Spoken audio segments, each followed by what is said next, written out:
राजा भैया जिंदाबाद जिंदाबाद जिंदाबाद।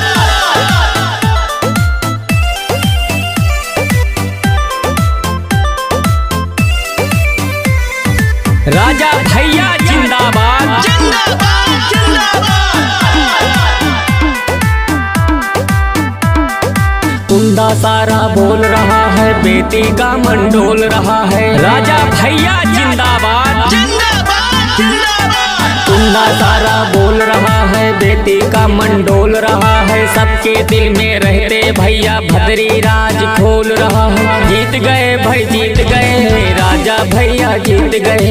जीत गए भाई जीत गए, राजा भैया जीत गए। हवाओं में इतना दम कहाँ जो जलते हुए चिराग तो बुझा दे। धरती पर कोई माई का लाल पैदा नहीं जो कुंडा में कुंडी लगा दे। राजा भैया जिंदाबाद जिंदाबाद जिंदाबाद। जीत गए भाई जीत गए, राजा भैया जीत गए। घर घर में खुशहाली है, होली और दिवाली है। होली और दिवाली है, घर घर में खुशहाली है, होली और दिवाली है।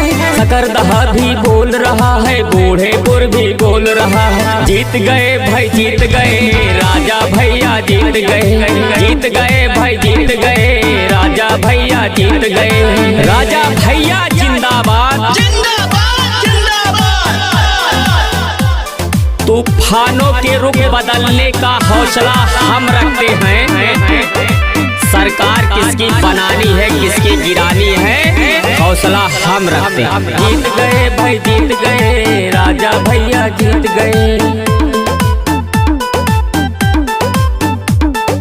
खुशियों का लगा अंबार, टूट गया सब अहंकार। राजा भैया जिंदाबाद जिंदाबाद जिंदाबाद। खुशियों का लगा अंबार, टूट गया सब अहंकार। हाथी गवा भी बोल रहा है, बिहार सारा झूम रहा है। जीत गए भाई जीत गए, राजा भैया जीत गए।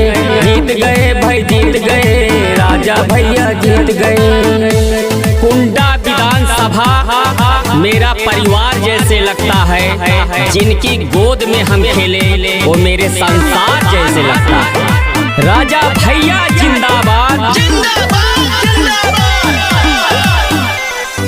जीत गए भाई जीत गए, राजा भैया जीत गए। माँ बहनों का मिला है प्यार, भैया जी हजारों साल। भैया जी हजारों साल, भैया जी हजारों साल। माँ बहनों का मिला है प्यार, भैया जी हजारों साल। यूपी सारा बोल रहा है, बजरंगी भी बोल रहा है। जीत गए भाई जीत गए, राजा भैया जीत गए। जीत गए भाई जीत गए, राजा भैया जीत गए।